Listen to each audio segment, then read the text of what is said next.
Arnaud Briand raccroche ses patins. Après 14 ans de carrière au plus haut niveau, capitaine de l'équipe de France, meilleur buteur, le Saint-Pierrais a décidé de tourner la page. Éric Sintas est allé le rencontrer dans son dernier club, les Dragons de Rouen. La décision de raccrocher les patins, Arnaud Briand l'avait déjà prise dans sa tête. Turin était un peu loin et l'équipe de France ne lui donnait pas que des élans de motivation. Alors le choix fut presque facile à faire. De dire on arrête, c'est difficile, mais quand je pense à tout ce qui va suivre maintenant et tout ce que j'ai fait déjà, je suis plutôt très content. Et puis bon, la fatigue de toujours avoir des querelles au niveau de l'équipe de France, au niveau de la préparation, de se battre avec la fédération, de se plaindre, de dire qu'on n'est jamais bien traité, qu'on n'a jamais ce qu'on veut. Et ça fait 13 ans que ça n'a pas changé, donc c'est usant au bout d'un moment.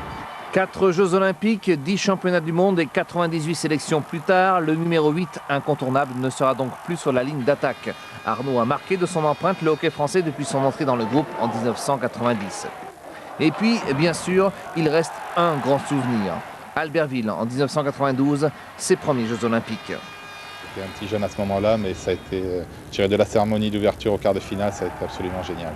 Ça aurait dû être la naissance du hockey français, je pense. On a fait les résultats sportifs, on a fait ce qu'il fallait. Ça a eu des retransmissions télévisées. Il y a eu, je dirais, beaucoup de retours dans toutes les patinoires en France dans les mois qui ont suivi. Mais c'est vite retombé parce qu'il n'y a pas eu du tout aucune chose positive, je dirais, de fait dans ce sens pour développer à ce moment-là le hockey. Pourquoi pas, pour prendre des chances peut-être, mais c'était le moment où il fallait les prendre. Par contre, au niveau sportif, on a vécu quelque chose de fabuleux.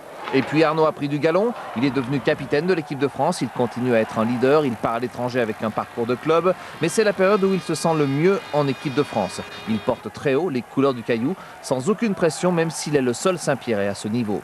J'étais très fier d'être un petit Saint-Pierre qui réussissait en équipe de France. Et j'ai eu le retour, je dirais, pas le retour que j'attendais, mais j'ai eu un retour positif à chaque fois que je pouvais rentrer à l'été à Saint-Pierre. Tout le monde me disait qu'ils étaient bien sûr satisfaits, j'ai des messages d'encouragement. Donc c'est clair que c'est une grosse source de motivation, mais je me suis vraiment jamais mis aucune pression au point de me dire, bon, je suis de Saint-Pierre, il faut que je sois fier et beau parce que je suis de Saint-Pierre-Miquelon. Non, vraiment pas du tout, c'était que du positif. Maintenant, Arnaud est à Rouen, reconversion assurée. Il lui reste 1 an de contrat avec les Dragons, mais là aussi, il commence à être déjà dans l'après-hockey. C'est clair que je sais que j'ai pu mes jambes quand j'avais 20 ans ou 22 ans. J'ai toujours à peu de choses près la même envie, mais on ne peut plus tout faire de la même façon. Martin et Justine, ses enfants, Nancy, sa femme, sont désormais ses 3 plus grands supporters du nouveau papa retraité des Bleus.